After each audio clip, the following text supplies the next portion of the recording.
Welcome to the Curmudgeon's Kitchen. Today we're going to do some sauerkraut. I really like sauerkraut. Beautiful stuff. Just run out my red sauerkraut that I made from our own cabbages. Unfortunately, it's still early autumn, so we haven't got cabbages fully grown in the garden, but I've got some red cabbages, Savoy, early cabbage, Chinese, I think they call it 1 kilo cabbage, growing, which I'll be using later on. So unfortunately, I've had to go and buy that one. So what we are going to need, and I found this out the hard way, of course, the way I find everything out, is some proper fermenting equipment. In my initial attempt at sauerkraut, I bought one of those ceramic crocks that you're meant to seal with water and put the lid on, and has a little moat that supposedly seals it. Unfortunately, I didn't keep that topped up, and it went off and stank. It was awful. So that put me off for a little while. I eventually went and bought myself a proper fermenting jar, which we did the small green calamatas in this. And that came with some stones, which we're going to need to hold the cabbage down. There's 2 of those. Importantly, a proper airlock, so that we don't get contamination, external contamination. And a lid, nice silicone lid.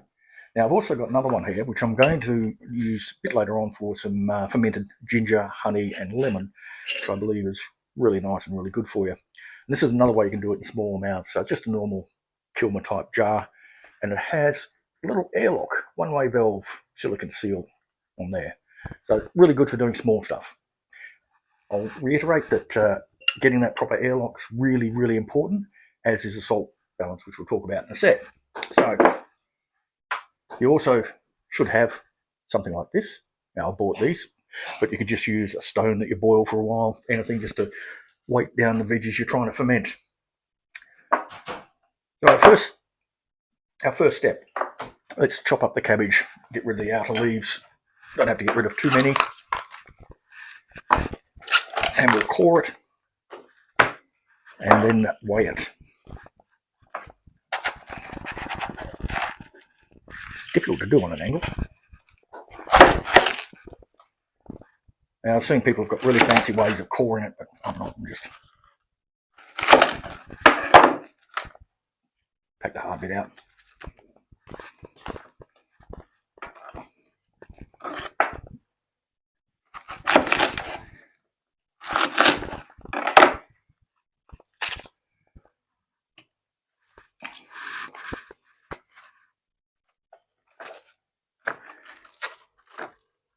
Get any outer leaves off that have got dirt around them, but don't rinse it. If you rinse it, you could lose the bacteria that makes it ferment. I don't believe that you should rinse it. My last few batches have been fine, so now we'll just slice it up into the size pieces that we want.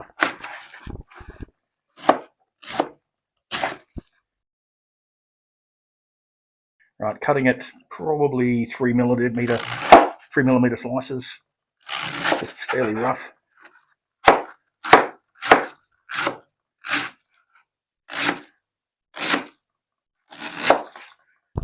Now, here's our special bowl for getting the brine ready. Now we have to very carefully weigh our cabbage.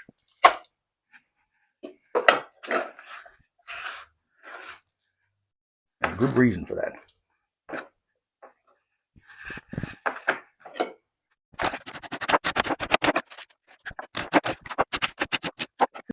This is really easy, by the way. It only takes a little bit of time, a little bit of waiting as well, but waiting when we brine it, and also waiting for it to get ready in 2 or 3 weeks' time. Okay, so I have 1.1 kilos of cabbage. We've got 1.1 kilograms of cabbage. We want a 2.5% weight of salt, which is roughly 28 grams. So let's measure out our 28 grams.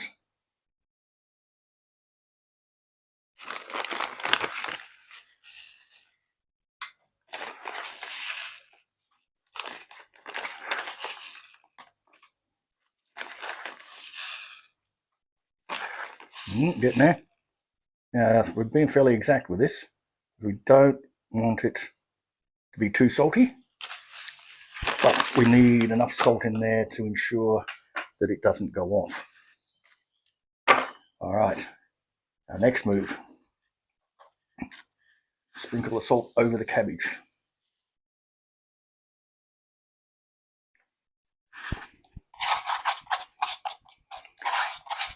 This should bring out the water from the cabbage, and that's where we get our brine from. So we're going to mix that through, crush it up. We actually want to break the cabbage up a little bit. And this is the bit that takes the most amount of time, is we're just going to have to leave it for a little while. One thing I forgot to mention that comes with the kit is a lump of wood. This is actually quite handy. You could use anything, and we're going to use that to break up the cabbage a bit.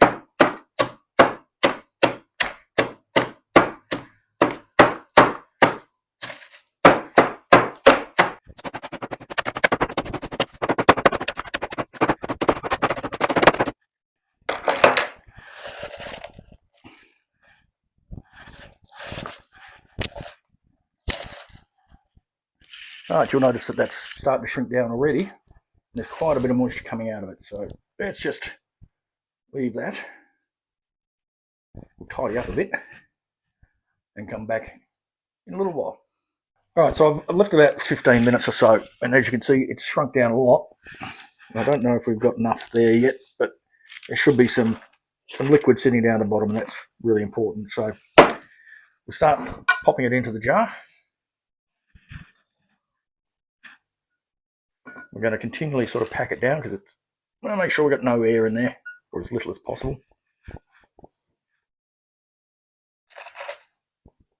It's very damp.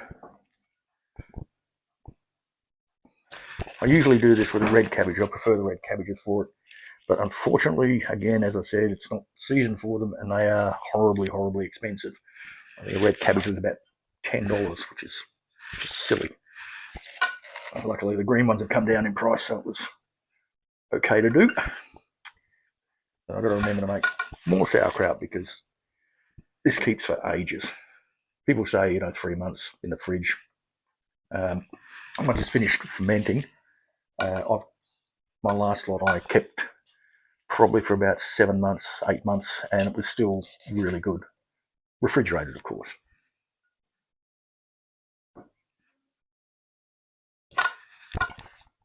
Well, let's get the last of that in there. And any of the liquid. So you notice we've not added water. We don't want to add water if we can get away with it. We use the liquid that comes out of the cabbage, and that should be sufficient for the fermentation process. But if not, just drop some boiled water in there. We'll just get rid of the chlorine. I don't have any problem with chlorine in water or fluoride in water, but boiling it will take it out, and it's probably better for the fermentation process not to have fluoride in your sauerkraut. Alright, we're going to make sure we pack it down tightly. We'll expand back out.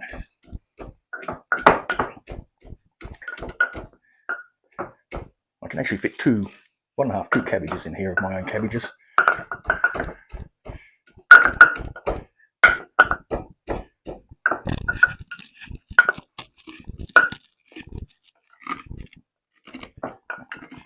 Right. In this case, we might just add a tiny bit of water just to make sure it's covered. I think we'll find by tomorrow there will be more than enough water in there. We'll just add a little sprinkle of water. I also don't want to add too much water because that will dilute the concentration of salt and drop it down a bit. And it is pretty touchy on the level of salt. And if we dilute it too much, it'll go off. And as I mentioned, that does not smell good. As I said, really handy having one of these. Could be anything, I suppose. But if you buy the kit, you get one, so it's all in one place. drop our stones in, which were boiled with the jars I did earlier. Get the kettle, which should be cool now.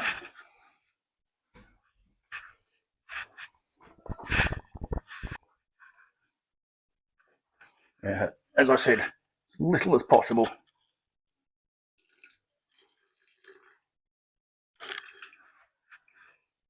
That should do it. Alright, just push these down, make sure we're getting the air out. See, there's still lots of air coming up. But it's not quite covered. Alright, I'm going to keep a close eye on this. We'll check to see where the water comes up in the next couple of hours. And if it's still not up above the stones here, I'll add a little bit more water that's been boiled. Now the hard part. They say to leave it at least a week. I don't think it's any good after a week. 2 weeks, it's starting to get there. 3 weeks, it's really good. 4 weeks, if you like it strong, sour, like I do, that's even better. Then you pop it into smaller jars, stick it in the fridge, and as I said, it keeps for a very long time. Best way to tell if it's okay is smell it. If it smells okay, it'll be okay. If it starts to smell at all mouldy off, chuck it out. All right, that'll do me for now. Let's seal it up. We'll have a little view in a few hours' time, see if the water's filled up.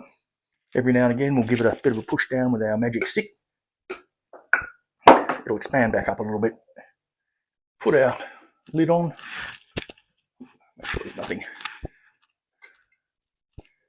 With our airlock, which has lost its cap. It's around here somewhere, but I'll find it. Up on the shelf it goes, and we just leave it. All right. Have fun. See you in the garden. Or the kitchen in this case. Right, so as we can see from the image, the water's risen above the weight stones, so we don't need to add anything more. All we need to do now is just wait those few weeks, and hopefully it'll be a good batch again. Thanks for hanging around for this little end bit. Bye.